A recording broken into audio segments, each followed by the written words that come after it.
Mesdames, Messieurs, bonsoir, bienvenue à tous. À Perspective, il ne reste que quelques heures avant le départ du pape François pour la Terre Sainte.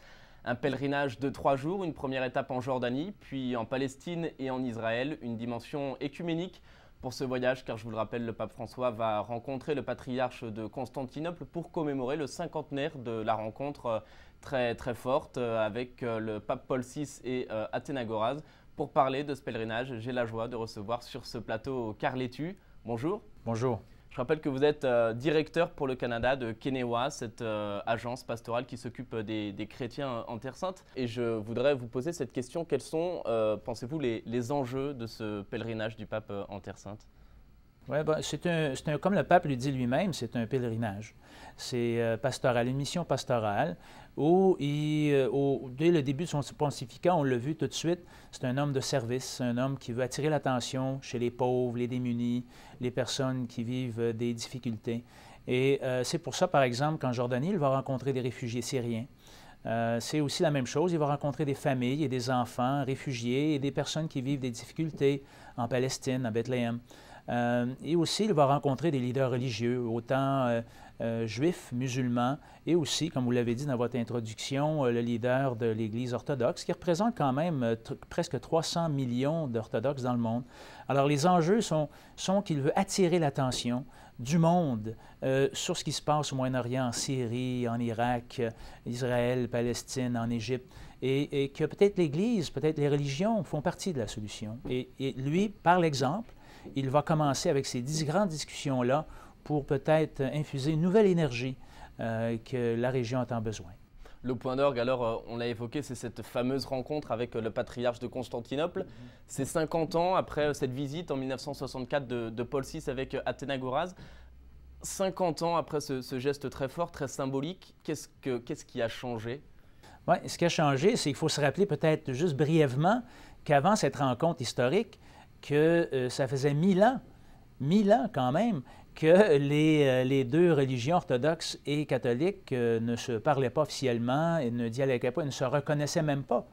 Alors, ce qui a évolué au cours des dernières années, évidemment, c'est ce dialogue avec le Vatican II qui a ouvert, disons, l'Église catholique vers d'autres, et aussi l'Église orthodoxe qui a aussi évolué. Alors, il y a beaucoup d'ententes, il y a beaucoup de travail commun qui est fait. Et puis, ce qui se passe et ce qui va se passer en fin de semaine est dans ce contexte-là, un contexte de coopération, d'augmenter cette coopération, ce genre d'unité que l'Église a tant besoin.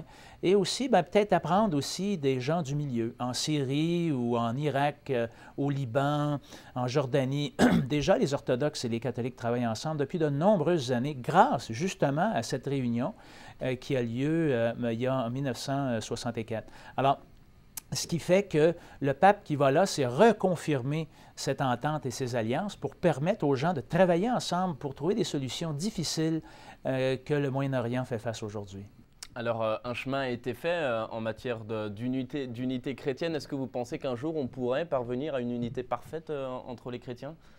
Bien, même entre nous catholiques, est-ce qu'il y a une unité parfaite? On a toutes sortes de possibilités et toujours plein de débats. Alors, il ne faut jamais oublier cela.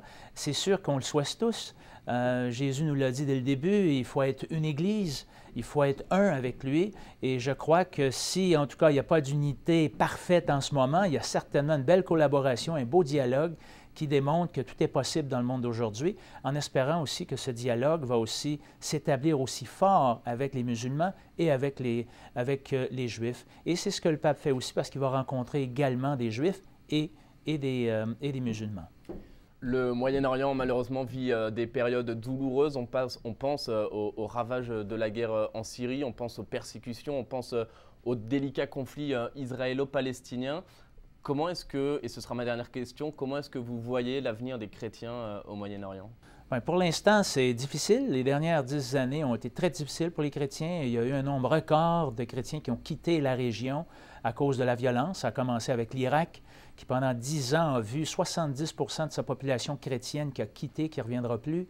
Maintenant, on le voit, il y a environ 600 000 chrétiens qui sont affectés en Syrie. L'Égypte, là encore une fois, 400 000 qui ont quitté au cours de 2011. Alors, il y a beaucoup de mouvements de gens. mais tout de même, il y a ceux qui restent avec les leaders des églises démontrent vraiment une possibilité que les chrétiens jouent un rôle important. Alors, ce rôle-là, c'est qu'ils font du travail humanitaire, mais aussi du travail de réconciliation, travailler par la paix, beaucoup d'œuvres caritatives, de services sociaux. Et le pape va aussi infuser cette énergie-là pour dire au monde, il faut aussi appuyer les chrétiens locaux qui travaillent à ça. Alors, ce n'est pas juste une question de s'apitoyer sur le sort des chrétiens, mais aussi les aider à faire leurs œuvres caritatives. Je vous remercie beaucoup, Karl Étude, d'être venu sur ce plateau. Voilà, c'est la fin de cette émission. Je vous rappelle qu'évidemment, vous pouvez suivre le pèlerinage du pape en Terre Sainte sur notre site internet. Vous trouverez le programme détaillé de ce pèlerinage. Je vous souhaite une très bonne soirée et à très bientôt.